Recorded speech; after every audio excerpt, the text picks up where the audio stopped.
We first met Pastor Meyer when he was serving as interim pastor on Satellite Beach for a year, while at the same time was establishing his own faith congregation, and long before construction of our own church building had begun.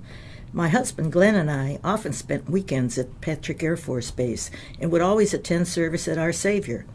We introduced ourselves and told him that we were on our way back home to Hollywood after completing our yearly 6-month RV trip. A year and a half later, we moved north to Viera and happened to see a sign on a vacant lot that said, "Future Home of Faith Lutheran Church, Pastor Ron Meyer, meeting at the County Commissioners' Chambers in the Government Center."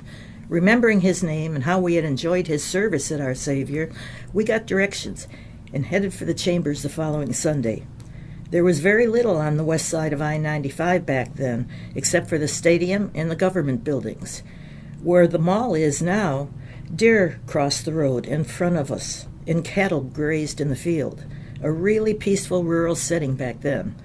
When we arrived, Pastor was greeting visitors at the door, and as we approached, he didn't even hesitate, but quickly asked, "The Petersons, how was your trip?" What a memory he had back then. That was the day we found our new church family. The time spent in the chambers was not without a couple of glitches. The county had been reluctant to allow us to hold services there, but were reassured that we could leave everything in order when we left each week. Well, we didn't make it past the first week. The service had included communion, and on Monday morning, we received a phone call asking what we wanted them to do with the jug of wine we had left right on the front table of the chambers. Then there was the week that helium-filled balloons were given to the children.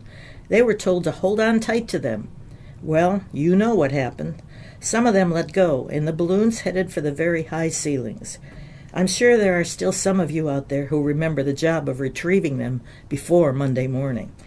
We enjoyed some pretty comfortable seating in the chambers, but also utilized the hallways for Sunday school classes.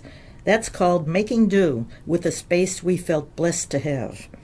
One Sunday morning, we were forced to hold our service outside as a raccoon fried the electric transformer, leaving the building without electricity. Guess we liked it out there in the fresh air. As one year, we did celebrate a Christmas Eve service around the fountain and pool. We can look back at some of these experiences now with a little chuckle, but it took a lot of hard work to worship in temporary quarters. We were blessed to have Pastor's wife, Pam, play the keyboard for all those early years, and Judy Kaufman, in her beautiful voice, led the choir. But there were lots of other dedicated volunteer workers who helped make it all possible. Everything had to be brought in and taken away each week, including the altar, lectern, hymnals, bulletins, Bibles, of course, and so on. It's been fun remembering those very early years, and exciting to be worshiping in the present in our own beautiful building. But I'm also looking forward to see what the next 20 years will bring. See you in church. Thanks for listening. This is Gail Peterson, reminiscing.